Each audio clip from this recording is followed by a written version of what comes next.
നമസ്കാരം ഗൈസ്. അപ്പൊ നമ്മൾ ഇന്നുള്ളത് മൂന്നാറാട്ടോ. മൂന്നാറിൽ തന്നെ ഒരു കിടിലൻ ജീപ്പ് സഫാരി ട്രൈ ചെയ്യാന്ന് നമ്മൾ വന്നേക്കണേ. എന്തായാലും നമുക്കൊന്ന് ചെയ്ത് നോക്കിയാലോ.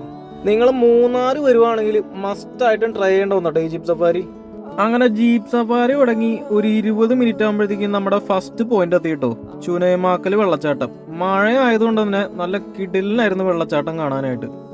അങ്ങനെ കുറച്ചേരം വെള്ളച്ചാട്ടവും കണ്ടിരുന്ന് അപ്പോഴത്തേക്കും മഴയും പെയ്ത്.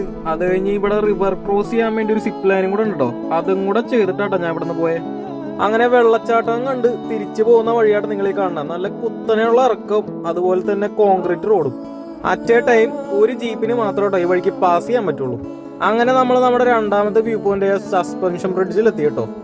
ഇവിടെ നമ്മൾ നടന്നു വേണ്ടോ ബ്രിഡ്ജ് കാണാൻ പോകാനായിട്ട്. ഞാൻ മൂന്നാറിലോട്ട് വന്നത് നല്ല മഴയുള്ള സമയത്തായതുകൊണ്ട് തന്നെ നല്ല കിടിലം മഴയായിരുന്നു കേട്ടോ. അതുകൊണ്ട് തന്നെ ഞാൻ റെയിൻ കോട്ട് ഇട്ടൊക്കെയായിട്ട് ഇവിടെ ഇറങ്ങിപ്പോയത്. ഇവിടെ നമ്മൾ നടന്നു പോയിട്ട് വേണം കേട്ടോ സസ്പെൻഷൻ ബ്രിഡ്ജ് കാണാനായിട്ട്. ഇത് ഈ കാണുന്ന കേട്ടോ പൊന്മുടി ഡാം. ഈ ഡാമാട്ടോ നമ്മുടെ ജീപ്പ് സഫാരിയിലെ മൂന്നാമത്തെ പോയിന്റ്.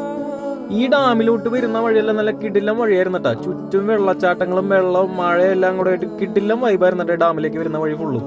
അതുപോലെ തന്നെ ഞാൻ വീഡിയോ എടുക്കണതിന്റെ തന്നെ ഈ ജീപ്പുകാരൻ ചേട്ടൻ നമുക്ക് വീഡിയോ എടുക്കാനായിട്ട് ഇച്ചിരി സ്ലോയിലാട്ടോ പോയത്. അങ്ങനെ നമ്മൾ നമ്മുടെ നാലാമത്തെ പോയിന്റ് എക്കോ പോയിന്റിൽ എത്തിയിട്ടോ. എക്കോ പോയിന്റ് എന്ന് പറയുമ്പോൾ നമ്മുടെ ചെന്നൈ എക്സ്പ്രസിൽ ജിപ്സി വെള്ളത്തിലോട്ട് പോകുന്ന സ്ഥലം. എന്തായാലും നല്ല കിടിലൻ സ്ഥലമായിരുന്നു കേട്ടോ.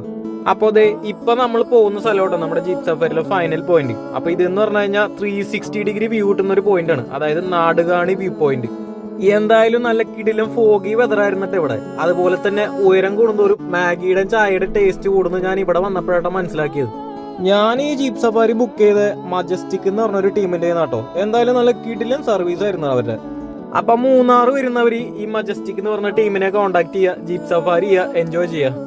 അപ്പൊ വീഡിയോ ഇഷ്ടപ്പെട്ടാൽ ലൈക്ക് ചെയ്യുക, ഷെയർ ചെയ്യുക, സബ്സ്ക്രൈബ് ചെയ്യുക. അപ്പോൾ അടുത്ത വീഡിയോ കാണുമ്പോൾ ടിൽ ദെൻ ബൈ.